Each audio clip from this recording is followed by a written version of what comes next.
Bienvenue dans cette nouvelle formation qui, j'espère, va te passionner autant que moi. Tu sais que moi, je suis un ancien contrôleur de gestion.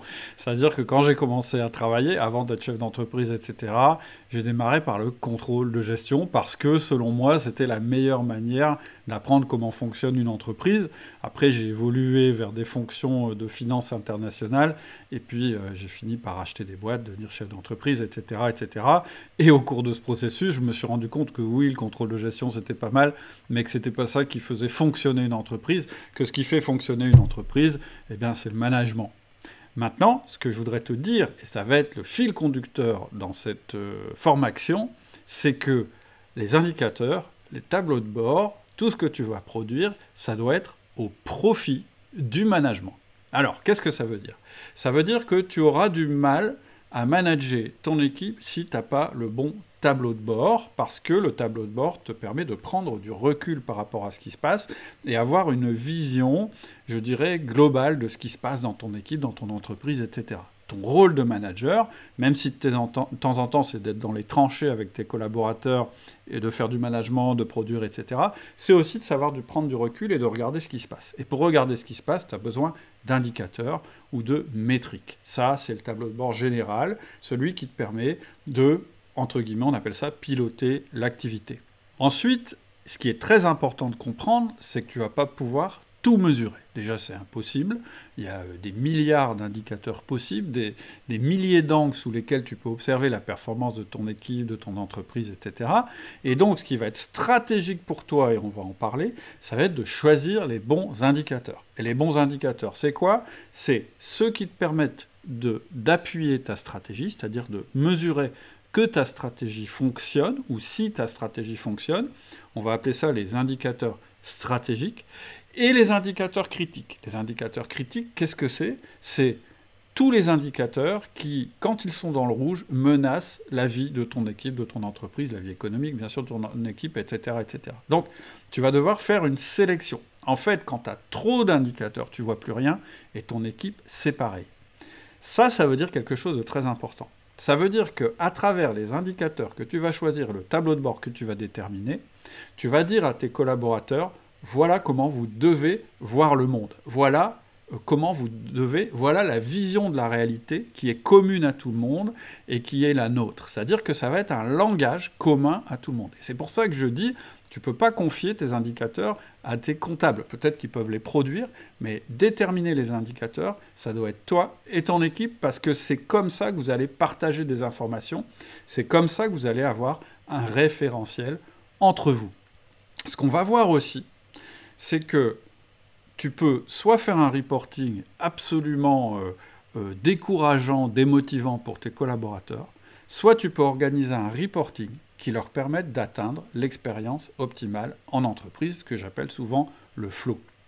Et encore plus, en choisissant bien tes indicateurs, en les présentant de la bonne manière, tu vas pouvoir inciter tes collaborateurs à faire de la performance sans s'en rendre compte, ou en tout cas sans que tu aies besoin de leur dire il faut faire ci, il faut faire ça, etc. C'est ce qu'on appelle le nudge, tu en as peut-être déjà entendu parler, sinon tu verras, on va parler en détail, on va expliquer ce que ça veut dire. En gros, ça veut dire influencer les personnes d'une manière qui soit soft, et ça produit de meilleurs résultats que de leur imposer les choses. Donc, c'est vraiment un programme très complet qu'on va faire ensemble.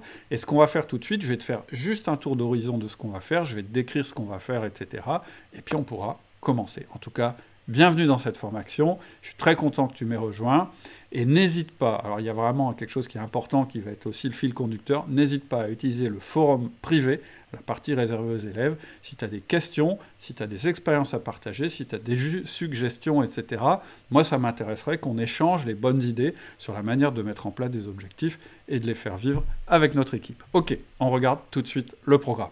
Alors évidemment, je te conseille de faire les choses dans l'ordre. Dans ce premier module où on se trouve actuellement, on va, tu auras l'introduction, on va regarder des choses un peu théoriques. La première chose, c'est qu'on va voir en fait que dans ton entreprise, tu as 5 ennemis intimes, que je listerai, dans ton équipe aussi, et contre lesquels tu vas devoir lutter. Ça va te permettre, je dirais, de mettre un petit peu en perspective tout ce qu'on va dire par la suite. Tu auras un document à télécharger qui te présente chacun des ennemis et qui te demande de faire un petit travail, un petit bilan là-dessus. Ensuite, on verra les 5 axes d'excellence d'une entreprise.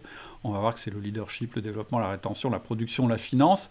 Et tout ça, c'est important parce que c'est ce qui va donner un petit peu notre structure de pensée pendant cette formation et qui va nous permettre de faire un premier tableau de bord qui ait un sens. Et tu verras que les 5 axes sont importants. Donc ça, c'est une partie un peu théorique, mais néanmoins extrêmement nécessaire. Ensuite, il y aura 2 modules beaucoup plus concrets. Le premier, c'est ton tableau de bord. Et le deuxième, c'est un système complet et avancé que je vais te décrire juste après. On va d'abord faire ton premier tableau de bord. On va partir du tableau de bord général parce que c'est lui qui va déterminer tout le reste. On part toujours de la vision pour construire les étapes intermédiaires. Ensuite, tu vas passer à travers tout un processus où on va sélectionner quels indicateurs tu vas utiliser pour quel axe d'excellence.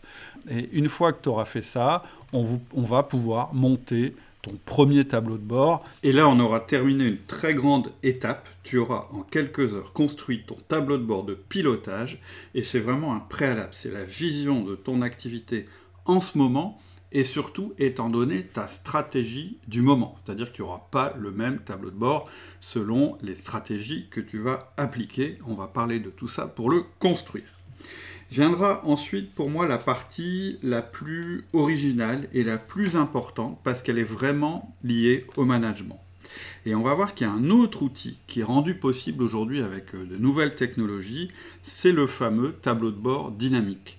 C'est ce qui vient en fait s'intercaler entre le reporting, c'est-à-dire la production des informations, et le tableau de bord statique, c'est-à-dire le tableau qu'on regarde tous les mois avec son équipe.